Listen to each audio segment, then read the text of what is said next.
It's Messi! It is the cleanest of clean finishes from the best on the planet. It's time for the biggest sports stories. Liverpool, the champions of Europe, on top of the world. The biggest interviews. That such a great spectacle is ruined by such thuggish behavior. And all the analysis right here. He's the one player that has the arrogance to think that he can play in any stadium in the world and any pitch in the world in front of any player in the world and take them on. Every weekday, it's my sport, it's your sport. It's ZiFM Sport. Let's join the team for the biggest show in the world of sport on ZiFM Stereo. My station, your station. It's a very good evening, Zimbabwe. It's time for our Power Profiles, which is our Thursday staple on the Shortened Show, because this show is just 13 minutes long, so we keep it short, sharp, and sweet, and try to tell you about some of the great individuals, events, and sports teams that have changed how we view various sporting codes. Over the last few weeks, we've looked at the inspirational stories, the inspirational athletes on the African continent, being the most inspirational Olympians on the African continent. We looked at Kirsty Coventry, of course, our golden girl. We looked at Frankie Fredericks out of Namibia. And last week we looked at Caster Semenya out of South Africa. Today we go north. How far north? All the way north. In fact, this country in the Bible was referred to as Africa. It is Ethiopia, and we're talking about the greatest runners in history, with victories and world records in almost every long distance and middle distance event. We are talking Haile Gebrselassie. Hi, this is Alexandra Maseko, and I'm the national basketball team captain, and you're listening to ZiFM Sport. Z. And as we do so, we are discussing Haile Gebrselassie with the ZiFM Sport team. They are Chris Midzi, Mike Madoda, our producer Sean Tafirenyika. My name is Barry Manandi. Now, what about him? He's an Olympian and world champion. He's won 2 Olympic gold medals in 10,000 meters and 4 world championships at the same distance. He has won major titles at all distances, from 1,500 meters to the marathon. During his career, he broke 27 world records and is widely considered one of the greatest distance runners of all time. And when you think about distance runners, Mike, you got to talk about Haile Gebrselassie, but that as well as a smile, eh? Definitely one of the more easily recognizable athletes, Barry, globally. If you kind of like grew up in the 80s, late 80s, going into the 90s and the turn of the century, Haile Gebrselassie was a guy who illuminated our television screens as easily recognizable as Michael Johnson, as Carl Lewis, as the infamous Ben Johnson. He was right up there, and he dominated middle distance and long distance running like no athlete before him had done so. And he did it, like you said, with a big smile on his face. Yeah, a big smile on his face, an iconic smile. And if you don't know who we're talking about, just Google him and you'll likely find most of his pictures. He's got a beaming smile on his face. He loved what he did, Chris. And the thing is that I suppose what makes his story even better is that he became so good at distance running, not as a result of necessarily the training, and he trained, but as a result of his upbringing, whereby running long distances, walking long distances is what really sharpened him for what he was going to craft out as his career. Yeah, it's interesting that you say that he trained for it, but I think this was the best of training right from the very beginning, because he used to run around 10 kilometers to school and another 10 kilometers back. And just he talks about the fact that there wasn't a lot of transport back then, so they had to walk and run everywhere, walk and run to school, walk and run to the market, which was even further. And just that consistent running, I think just first of all toughened him up, because he was running barefoot to start with, and also just in terms of his overall physique as an athlete, I think that was honed on very early. And even just as an adult, he also ran with his left arm crooked, and that was because when he would run to school, he ran with books under his arm, and that just shows you the intensity of this entire process from just going to and from school. So he was honed in an environment. Also, just if you take a look at where Ethiopia is in terms of the altitude, that's another thing that you can look at and say, you know what, his entire body, his physique, his upbringing, that crafted him as an athlete. His full name, Haile Gebrselassie Bekele. That's his full name. He was born and grew up on a farm in Arsi province in Ethiopia. And that's what Chris is talking about in terms of the altitude, which almost prepared his body. And of course, his lungs, which are two critical components of distance running, and made him the athlete that he was and the Olympian and inspirational figure that he was to become. However, Michael, we've talked about Kirsty Coventry and the role that her parents played in encouraging her, lifting her up. It wasn't so with Gebrselassie. It seems like his father actually didn't want him to do distance running, because the first time he went for an event, he got a bit of a tongue lashing. Yeah, absolutely, and understandable if you consider, Barry, the history of Ethiopia and what they were going through at that time. During his childhood, that's when the upheaval around the emperor Haile Selassie happened, and of course Haile Selassie revered by the Rastafarian community as a prophet amongst them and in that religion, and he was the emperor of Ethiopia. He was then overthrown by the likes of Mengistu, who I believe is residing here in Zimbabwe somewhere, in exile after he was given the boot.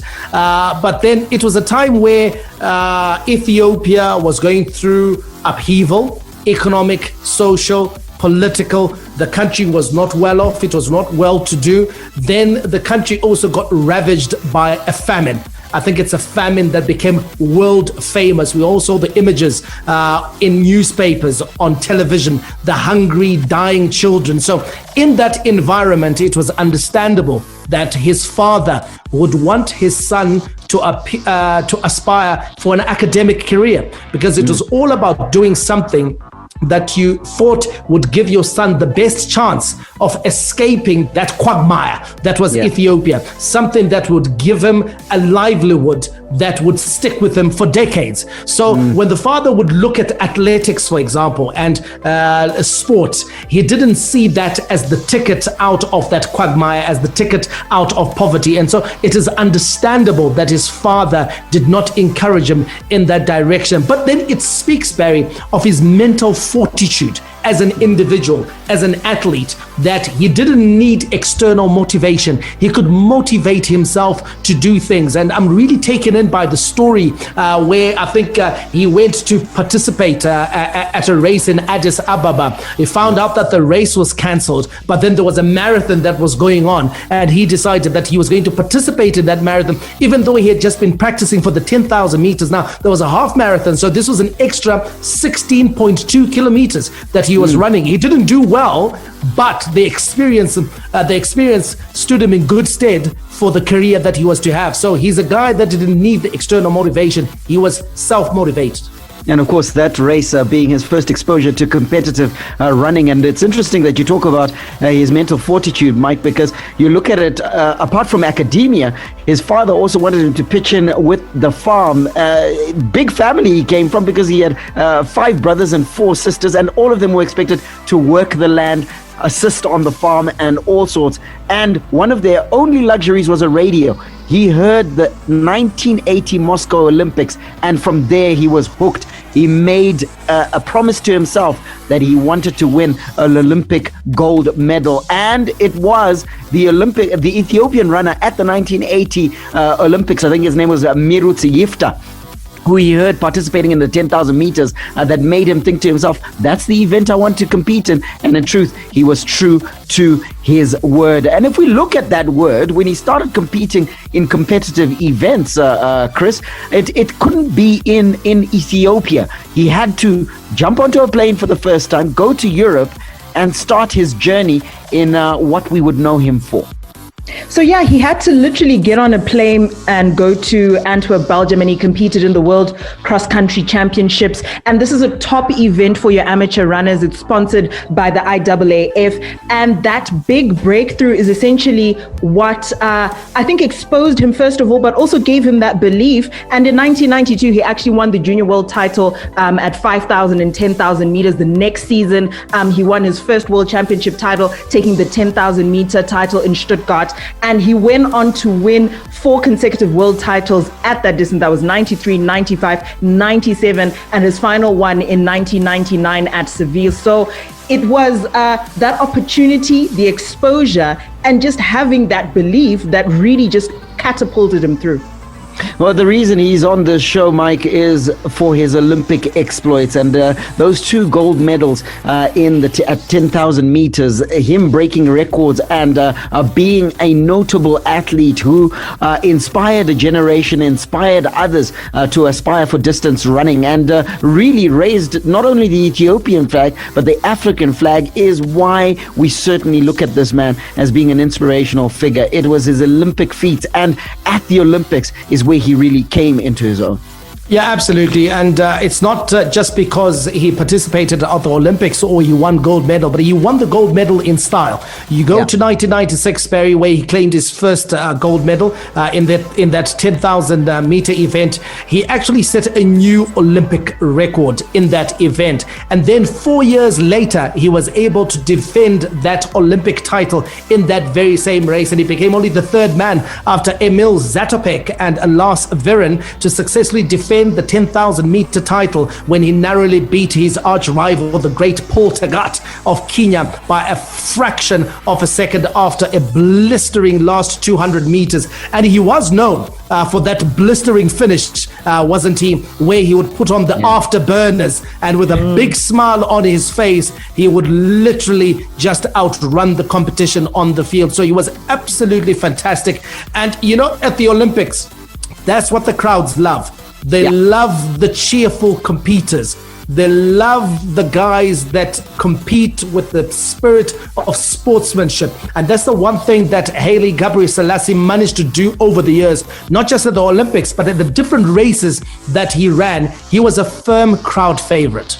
He certainly was, and listen, he used to make all of us light up and love the distance running because of that finish that he had, that burst of acceleration right at the end. No doubt because of his heart and lungs were probably better than anyone else, but also because of the fearless competitor that he was. Let's hear from him in his own words as he spoke about some of the highlights of his career.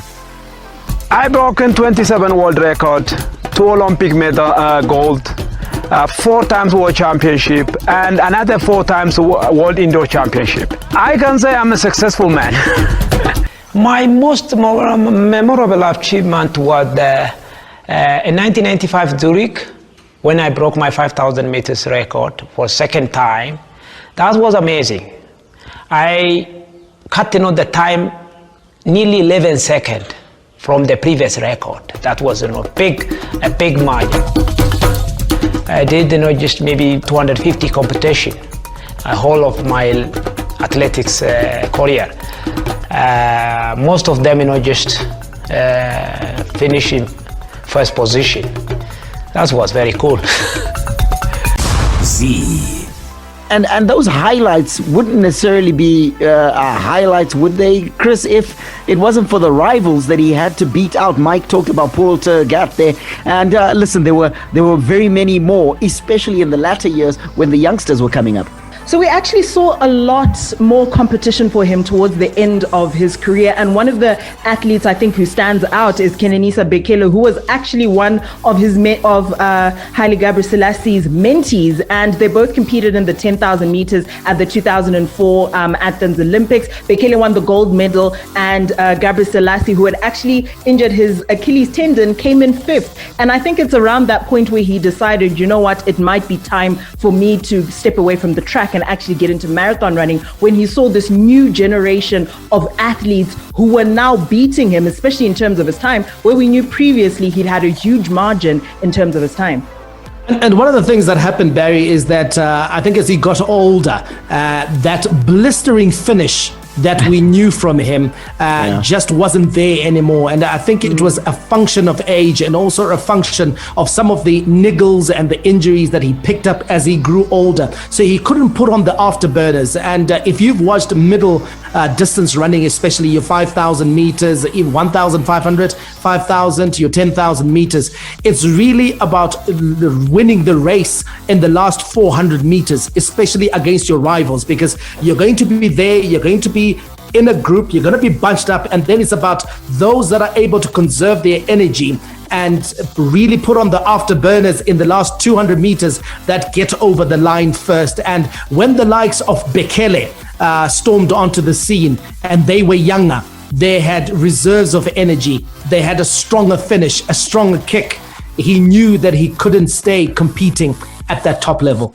Absolutely, and that versatility, that mental fortitude that you guys talked about earlier, demonstrated by the fact that he then went on to marathon running, half marathons and full marathons, and that was his ability to see that the cheese had moved, and he too had to then move on to the next thing. Just a summary of his medal haul in the Olympic Games. Of course, we talked about those 2 gold medals in the year 1996 at Atlanta in the 10,000 meters. And then, of course, 4 years later, in the year 2000 in Sydney, he also claimed the crown for the 10,000 meters. At the World Championships, he has got 4 gold medals, 2 silver and 1 bronze through a career that spans from 1999 right through to 2003. So certainly illustrious African athlete at distance running, but now a bit of a businessman.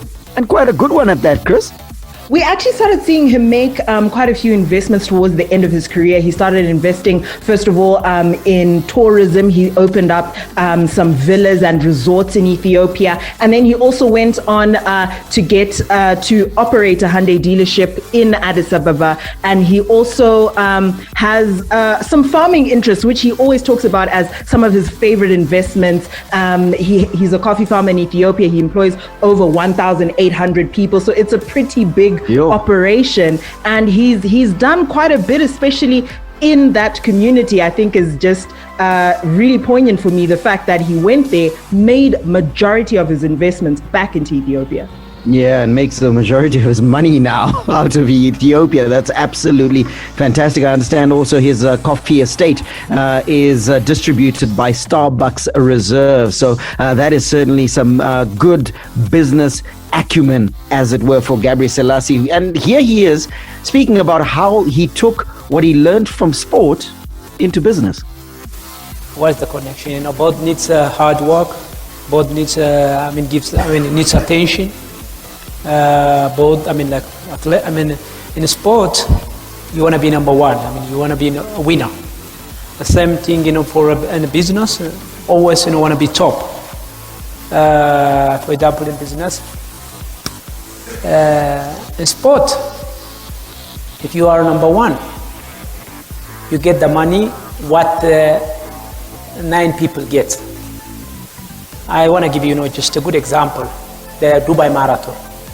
I ran 3 times. Every time there is $1 million for both men and women. A first prize took, the first person took half of the money.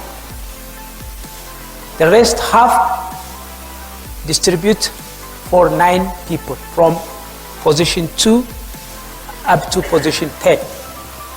You see, in business also, if you are number 1 or if you are on the top, well, of course, you take almost, I don't know, not half, but at least the most. That's why there is no relationship between the sport and business. Z. Mike, you beamed when we said that one of the individuals we'll be covering was Haile Gebrselassie. You really like this man. Tell us why. I think, like I said before, Barry, the fact that he competed with a big smile on his face. If I have to go to football, it reminds me a lot of Ronaldinho. That's why Ronaldinho won over many fans. You know, he looked like he was enjoying playing football. And you got the same feeling from Haile Gebrselassie that when he was running, when he was out on the track, when he was running the marathon, when he was in the road races, that he was enjoying what he was doing, that he was called to do that. And for me, there's no bigger inspiration, Barry, than watching a master of his craft, enjoying his craft. That is very inspirational. And there are a lot of people who would have looked at him also as an African. And I think the inspiration he gave to his fellow countrymen, the likes of Bekele, who went on to conquer the world, and also even some of the Kenyan middle distance runners as well, was totally immense, because Haile Gebrselassie became a global star. He just wasn't an African athlete. So in terms of the endorsements that he got, in terms of the corporate partnerships that he got during his career, he opened the door for middle and long distance runners and put them at a par with the more decorated and the more celebrated track and field athletes that you got from the United States, from Jamaica, as well as the United Kingdom. And that for me is the reason why I love Gebrselassie. It's his inspiration and what he did for his fellow African athletes in that generation, and also in this generation, those that look back and say, you know what, if we can only do half the things that Emperor Haile managed to do, would have had great careers. No, certainly. I love the way you said Emperor Haile. I see what you did there, because he himself, a very well decorated athlete, went out from a little province in Ethiopia and conquered the world. He smiled as he did whatever he did. And the old adage says, when you smile, the world smiles back at you. And boy, did he make the world smile. Haile Gebrselassie, inspirational Olympian, African, by nature, by name, and by what he did. Hi, my name's Ryan Kens, Sunshine Tour professional golfer, and you're listening to ZiFM Sport. Let's play out with our play of the day. Here's Scatman John. This is his famous track, Scatman. Yep, I'm a Scatman. And did you know that Scatman music was perfect for the 10,000 meter world record? I did many records with Scatman song. If you watch back some of my world records, you can hear Scatman in the background. The rhythm was perfect for running. Those are the words of Haile Gebrselassie, breaking world records to Scatman John. We're done for today. We're back tomorrow with our preview show. May God richly bless you. That's my story, and I'm sticking to it. Manande, out.